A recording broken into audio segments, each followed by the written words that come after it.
पंच परमेश्वर। जुम्मन शेख और अलगू चौधरी में गाढ़ी मित्रता थी। सांचे में खेती होती थी। दोनों को एक दूसरे पर अटल विश्वास था। जुम्मन जब हज करने गए थे तब अपना घर अलगू को सौंप गए थे।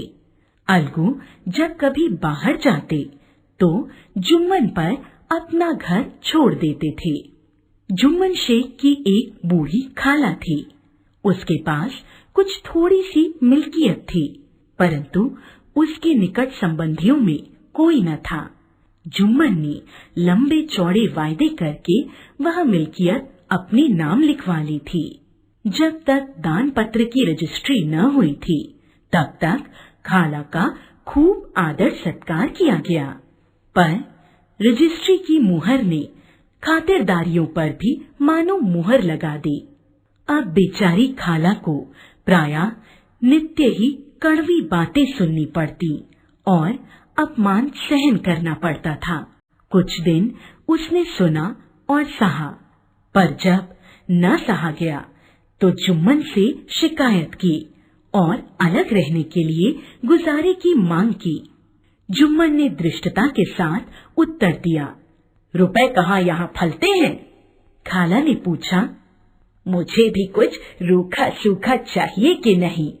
जुम्मन ने गंभीर स्वर से जवाब दिया, तो कोई यह थोड़े ही समझा था कि तुम मौत से लड़कर आई हो। खाला बिगड़ गई और उसने मामला पंचायत में पेश करने की धमकी दी। जुम्मन हंसे, जिस तरह कोई शिकारी हिरन को जाल की तरफ जाते देखकर मन ही मन हंसता है। वे बोले, हाँ, जरूर पंचायत करा लो, फैसला हो जाए। मुझे भी यह रात दिन की खटपट पसंद नहीं। पंचायत में किसकी जीत होगी, इस विषय में जुम्मन को कुछ भी संदेह नहीं था। ऐसा कौन था जो उसको अपना शत्रु बनाने का साहस कर सके? इसके बाद कई दिनों तक बूढ़ी खाला लाठी टेकती हुई आसपास के गांवों में दौड़ती रही। कमर झुककर कमान हो गई थी। एक एक पग चलना दूभर था, मगर जो बात आ पड़ी थी उसका निर्णय करना जरूरी था। संध्या समय एक पेड़ के नीचे पंचायत बैठी। जुम्मन शेख ने पहले से ही सारा प्रबंध कर रखा था। पंच लोग बैठ गए तो बूढ़ी खाला ने उनसे विनती की, पंचों, आज 3 साल हुए मैंने अपनी सारी जायदाद अपने भांजे जुम्मन के नाम लिख दी थी। इसे आप लोग जानते ही होंगे। जुम्मन ने मुझे जीवन भर रोटी कपड़ा देना कबूल किया था। साल भर तो मैंने रो धो कर काटा, पर अब रात दिन का रोना नहीं सहा जाता।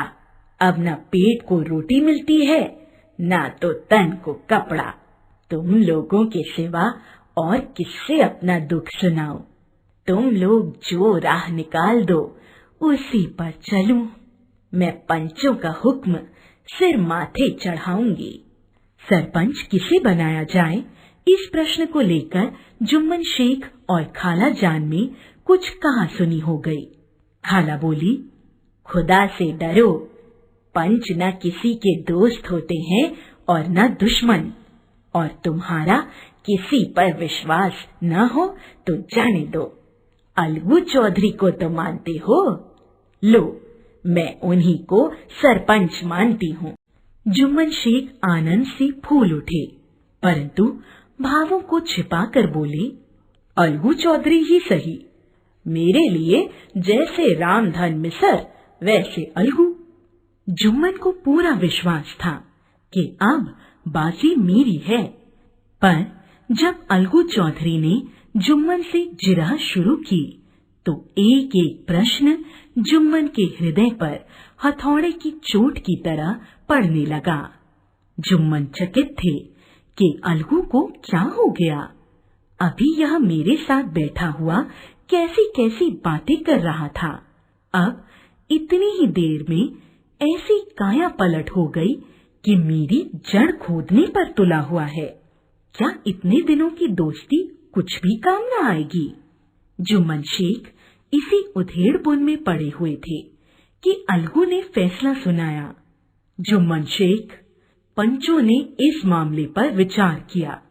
उन्हें यह उचित मालूम होता है कि खाला जान को माहवार खर्च दिया जाए। बस यही हमारा फैसला है। अगर जुम्मन को खर्च देना मंजूर न हो तो रजिस्ट्री रद्द समझी जाए। इस फैसले से अलगू जुम्मन की दोस्ती की जड़ हिल गई। वे मिलते जुलते थे, लेकिन उसी तरह जैसे तलवार से ढाल मिलती है। जुम्मन के चित्त में मित्र की कुटिलता आठों पहर खटका करती थी कि किसी तरह बदला लेने का अवसर मिले। ऐसा अवसर जल्दी ही जुम्मन के हाथ आया। अलगू चौधरी बटे सर से 2 बैलों की एक बहुत अच्छी जोड़ी लाए थे। दैवयोग से जुम्मन की पंचायत के 1 महीने बाद इस जोड़ी का एक बैल मर गया। अब अकेला बैल किस काम का? निदान यह सलाह ठहरी कि इसे बेच डालना चाहिए। गांव में एक समझू साहू थे। वह इक्का हाँकते थे। गांव से गुड़ घी लाद कर मंडी ले जाते, मंडी से तेल नमक भर कर लाते और गांव में बेचते। इस बैल पर उनका मन लहराया। उन्होंने सोचा कि यह बैल हाथ लगे तो दिन भर बेखटके 3 खेप हों। आजकल तो एक ही खेप के लाले पड़े रहते हैं। बैल देखा, मोल तोल किया और उसे लाकर द्वार पर बांध ही लिया। 1 महीने में दाम चुकाने का वादा ठहरा। चौधरी को भी गरज थी ही, घाटे की परवाह न की। समझू साहू ने नया बैल पाया तो लगे रगेदने। वह दिन में 3-3, 4-4 खेप करने लगे। न चारे की फिक्र थी न पानी की, बस खेपों से काम था। मंडी ले गए, वहां कुछ सूखा भूसा सामने डाल दिया। बेचारा जानवर अभी दम भी नहीं ले पाया था कि फिर जोत दिया। अलगू चौधरी के घर तो चैन की बंशी बजती थी। कहाँ वह सुख चैन, कहाँ ये 8 पहर की खपत। महीने भर में वह पिस्सा गया। एक दिन चौथी खेप में साहू ने दूना बोझ लादा। दिन भर का थका जानवर पैर न उठते थे, पर साहू को जल्दी पहुंचने की फिक्र थी। अतएव उन्होंने कई कोड़े निर्दयता से फटकारे। बैल धरती पर गिर पड़ा और ऐसा गिरा कि फिर न उठा। इस घटना को हुए कई महीने बीत गए। अलगू जब अपने बैल के दाम मांगते, तब साहू और साहुआइन दोनों ही झल्लाए हुए कुत्तों की तरह चढ़ बैठते और अंट संट बकने लगते। दोनों ने परामर्श किया कि इस तरह सिर फुटौवल से काम नहीं चलेगा। पंचायत करा लो, जो कुछ तय हो जाए उसे स्वीकार कर लो। साहू जी राजी हो गए। अलगू ने भी हामी भर ली। पंचायत बैठी तो रामधन मिश्र ने कहा, बोलो चौधरी, किसको पंच बदते हो? अलगू ने दीन भाव से कहा, समझू साहू ही चुन ले। समझू खड़े हुए और कड़क कर बोले, मेरी ओर से जुम्मन शेख। जुम्मन का नाम सुनते ही अलगू चौधरी का कलेजा धक धक करने लगा, मानो किसी ने अचानक थप्पड़ मार दिया हो। किसी ने पूछा, क्यों चौधरी, तुम्हें कोई उज्र तो नहीं? चौधरी ने निराश होकर कहा, नहीं, मुझे क्या उज्र होगा।